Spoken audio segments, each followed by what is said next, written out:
Welcome to TechNova Podcast. All right, so today we're going to do a deep dive on something pretty cool.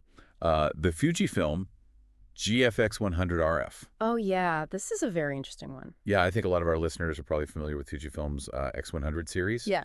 Super popular compact cameras. Mm-hmm. You know, kind of the ones you can just like sling over your shoulder and always have with you. Right. Point and shoot, easy. Exactly. And so what if you could take that kind of convenience and that same, always ready feel and pair it with like the crazy image quality of a medium format sensor? I mean, that's kind of like the dream, right? That is exactly what Fujifilm is going for here. Yeah. With the GFX100RF. And so that is what we're going to explore today. This blend of like portability and just, absolutely top tier detail. Yeah, and just right off the bat, the thing that I find really interesting is, just thinking about the reality of merging those two worlds, having something that is so compact and so ready to go, but also has this huge 102 megapixel medium format sensor behind it. I mean, it's like another compromise. Yeah, exactly. Like, how do you even make that happen? And it's worth pointing out, too, that, all the stuff we're looking at, all the sources, all the information is based on pre-production hardware and firmware. Oh, right. So, things could change, things could evolve before it actually hits the shelves. But still, I think the concept itself is just really fascinating. Yeah, absolutely. So let's start with the design and the feel. Our source was very clear. Apart from the, larger sensor inside, right? Everything else screams X100. And I really like that. Yeah. It's that sleek and elegant body. And you've got those machined aluminum top and bottom plates. Yeah, it's that familiar aesthetic that people just, love about the X100 series. Yeah, exactly. And it even has weather sealing, which is a big deal for a lot of people. Yeah, especially if you're thinking about, using this out in the field, taking it on adventures. Right. If you're gonna be out in the elements, you need to know that your camera can handle it. Exactly. And I think that's, part of that whole ethos of the X100 series, right? Is that it's a go anywhere, do anything kind of camera. And so having that weather sealing is just really essential. And, it's, they talk about it feeling like a premium product. You pick it up and you can just tell, like, this is something that's built to last. Oh, yeah, definitely. It's got a very solid feel to it. Very well made. So now let's talk about the lens, because this is one of those things where, okay, we've got this compact body, but then you have to think about the compromises. So it's a brand new fixed 35 millimeter lens. Yeah. Which, for anyone who's used to thinking in full frame terms, that's going to be like a 28 millimeter equivalent. Okay, so nice and wide. Yeah. Good for street photography, landscapes, architecture, that kind of thing. Yeah. But here's the thing. The maximum aperture is f4. Okay, so that's, obviously going to limit you in terms of how much light you can let in. Right. And also depth of field, how much you can blur the background. Exactly. And that's, typically one of the big appeals of medium format, right, is that you can get those really shallow depths of field in that really beautiful bokeh. Right. So that is a trade-off here. Yeah. But, on the plus side, it does make the lens itself remarkably compact. True. It's got a 49 millimeter filter adapter, and it's got a really smooth manual focus ring. Well, and I think, to be fair, even within Fujifilm's interchangeable GFX lens lineup, you don't see a ton of, super fast wide angle lenses. Right. A lot of those f2.8, f1.4 lenses, they tend to be, more telephoto or portrait lenses. Yeah, so this kind of fits in with their, design philosophy, I guess you could say. Yeah, it seems like they've made a conscious decision to prioritize compactness and portability over, having the fastest possible aperture. And our source raves about this lens. Yeah. They talk about the surgical sharpness, and it's a quote, surgical sharpness, and how sharp it is even into the corners. Well, that's great to hear because, with a 102 megapixel sensor, you want to make sure that lens is really resolving all that detail. Exactly. So for things like landscape and architecture, it seems like this lens is going to be incredible. Yeah. They also talk about, really good resistance to flare and ghosting, which is another big plus. Mm-hmm. Now, the sun stars are not super dramatic, they say. Okay. And the bokeh has kind of a, they call a soap bubble effect. Interesting. Which, some people love, some people hate. It's just a matter of taste. Right. But here's the thing. Because this lens is so sharp, it really maximizes the detail you can get from that sensor, which means you can crop in quite a bit.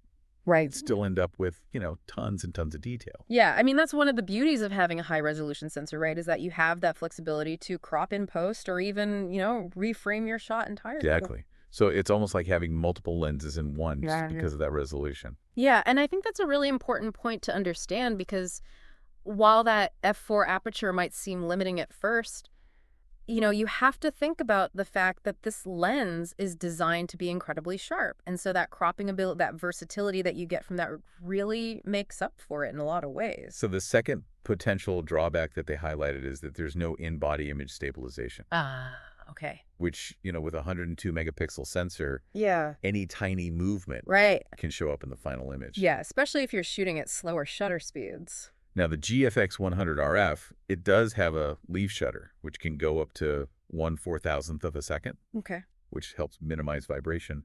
But, our reviewer, they were saying in real-world testing, you can probably get away with about 1/30th of a second handheld. Okay. But to be safe, they were sticking to like 1/60th or 1/25th of a second. Right. So if you're thinking about, landscapes, architecture, anything where you might want to use a slower shutter speed, Yeah. you're probably going to want to think about a tripod. Or higher ISO. Yeah. Yeah, and I think, the lack of IBIS, that's definitely a trade-off that's been made to keep this camera as compact as possible. Right. Because IBIS, it adds size, it adds weight, and so it seems like Fujifilm has said, okay, we're going to prioritize that small form factor. Yeah. And we're going to, maybe assume that the people who are buying this camera are already familiar with working with, fixed lenses and maybe not having the most robust stabilization systems. Now let's talk about the controls. Okay. Because this is where that X100 DNA really comes through. So they've got those, beautiful retro-styled dials for aperture shutter speed, ISO. I love that. Yeah. It just makes it so intuitive to use. Exactly. And you don't have to dig through menus, which is, always a good thing. And the ISO dial in particular is great because it's got that pull-up and lock design. Oh, smart. Yeah, so you're not going to accidentally bump it and change your ISO, which can be a problem. Yeah. And then they've added a new front command dial. So now you've got 2 command dials, which is great. So where is this one positioned? It's between the on-off switch and this new toggle switch for digital zoom. Oh, interesting. So they've got a dedicated switch for digital zoom. Yeah. Okay. Which I think is really smart because... Especially with a camera like this. Right, because it's a 102 megapixel sensor. You've got so much resolution to play with. Yeah. So you can digitally zoom in and still have, plenty of detail. So essentially you're getting, multiple focal lengths in one. Yeah, and it's so easy to access. You just flick that switch and you're zoomed in. I like it. Yeah, and then they've got the vertical lever, which anyone who's used an X100 is familiar with that. Yeah. But now it has a customizable button. Oh, cool. Yeah, and you can actually assign 4 different functions to it. So push, pull, long, press. So much customization. Yeah. I love it. Then there's the rear vertical command dial, and this one is dedicated to aspect ratios. Oh, interesting. Yeah, so the sensor is native 4:3, but you can quickly switch to 3:2, 1:1, 16:9. Wow, so you can really pre-visualize, different crops right there in the camera. Exactly, and they even have some really wide cinematic ratios, like 65:24. Oh, wow.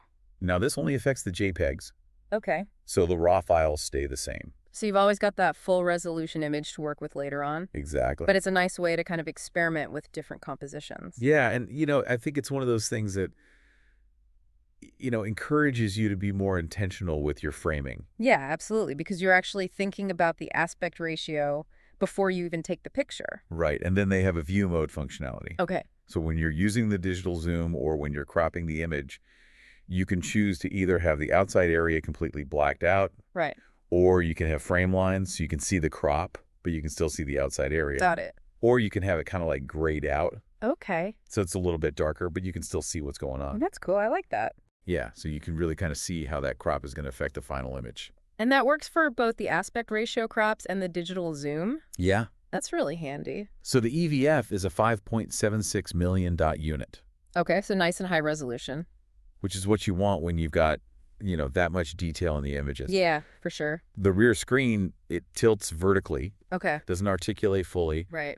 but it's still bright and punchy, 2.1 million dots, and the touch interface is great. You can use it to, adjust settings, select your AF point, all that good stuff. That's great. I mean, having a good touch interface these days is just so essential. Yeah, it just makes things so much quicker and easier. Mm-hmm. And the battery life is really good. Oh, that's always nice to hear. Yeah, they're saying about 820 shots Wow, that's impressive. based on CPS standards. Especially for a camera with a sensor that big. Right. You would expect it to drain the battery pretty quickly, Yeah. but apparently not. That's great news for, people who are out shooting all day. Exactly. And then there are 2 UHS-2 SD card slots. Okay, so good for speed and redundancy. Yeah, so you can write those large files quickly. Right. And you've got a backup in case one card fails. Always a good idea. So let's talk about image quality. Okay, the most important part. Yeah, they confirmed that it is the same sensor as the GFX100S2. Okay. Which is a great sensor. Yeah. Known for its incredible dynamic range. Mm-hmm. You get all 20 of Fujifilm's film simulation modes. Love the film simulations. And you can shoot 16-bit RAW files. Oh, So plenty of flexibility for post-processing. Yeah. And the base ISO is 80. Okay, so great for landscapes. Exactly. And that lens that we were talking about, that new 5mm lens, Yeah. apparently it is tack sharp, even wide open at f4. That's what you want to hear. Yeah. I mean, if that lens wasn't sharp, all of those megapixels would be kind of wasted. Yeah, exactly. Right. So it seems like they've really nailed it with this lens. Good to hear. Now, autofocus. Okay. This is where things get a little bit more mixed. Mm-hmm. So single point AF is apparently excellent. Okay. Very fast, very accurate. Good. Subject detection is also good, especially for portraits. Okay. But continuous AF and subject tracking can be a bit hit or miss. And that's kind of a common complaint with Fujifilm cameras. Yeah. Seems like that's something they're still working on. It's tough though, right? Because you're trying to balance that really high resolution Right. with, fast and accurate autofocus. Yeah, and especially when you're dealing with moving subjects, it gets really tricky. Exactly. But for this kind of camera, I'm thinking more like travel street photography landscapes. Yeah. You're probably not going to be using continuous AF that much anyway. Right? So it's probably not a deal breaker. Now it can shoot 6 frames per second. Oh, wow. You're shooting 14-bit RAW. That's pretty quick for medium format. Yeah, the buffer's about 40 frames. So that's not bad at all. If you need to capture a quick burst of shots, you can definitely do it. Yeah, so it's not a sports camera by any means. But it's more capable than you might expect for a medium format camera. For sure. So video, Okay. it's not as good as the GFX100 Oh, okay. The video features are a bit more scaled back, probably to keep that smaller body from overheating. Yeah, that makes sense. So you don't get the super high-resolution video modes or the high frame rates. Yeah. But compared to other compact cameras, it's actually pretty good. Okay. So you get a microphone jack, a headphone jack. Nice. You don't need any external adapters. That's always good. And you get all of Fujifilm's, professional video tools like waveforms and vector scopes. Okay. And you've got Eterna F-Log, F-Log2 profiles. So if you want to get into color grading, you can definitely do it. Exactly. And then there's a built-in 4-stop and D filter. Oh, that's handy. Yeah, especially if you're shooting outside on a bright day. Mm-hmm. So the video itself, it's 4K up to 30 frames per second. Okay.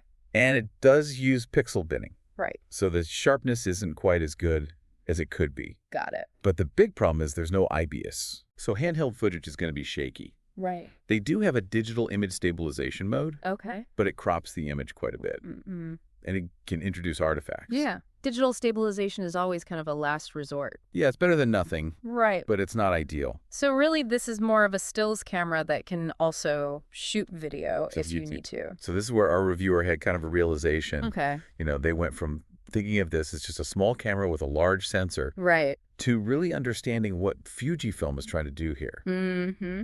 And it's all about that sensor. Yeah. That 102 megapixel sensor Yeah. gives you so much flexibility. Exactly. Because you can crop, you can change aspect ratios, you can use digital zoom. And still have amazing image quality. Yeah, and they actually compare it to the Leica Q3. Oh, interesting. And they say that the GFX100RF actually offers more capability for less money Wow. because it's got that larger sensor. There's no replacement for displacement. Right, and the Leica Q3 is obviously, an amazing camera, Yeah. but it's also more expensive. Mm-hmm. Mm-hmm. So I think Fujifilm has done something really interesting here. Yeah, they've taken a risk, Yeah. but it seems like it's paid off. They've created a camera that's unlike anything else on the market. And for people who prioritize image quality above all else, this has got to be really tempting. Yeah, so alternatives. They mentioned the Leica Q3, obviously, Mhm. which has a great lens and a 60 megapixel full frame sensor, Yeah.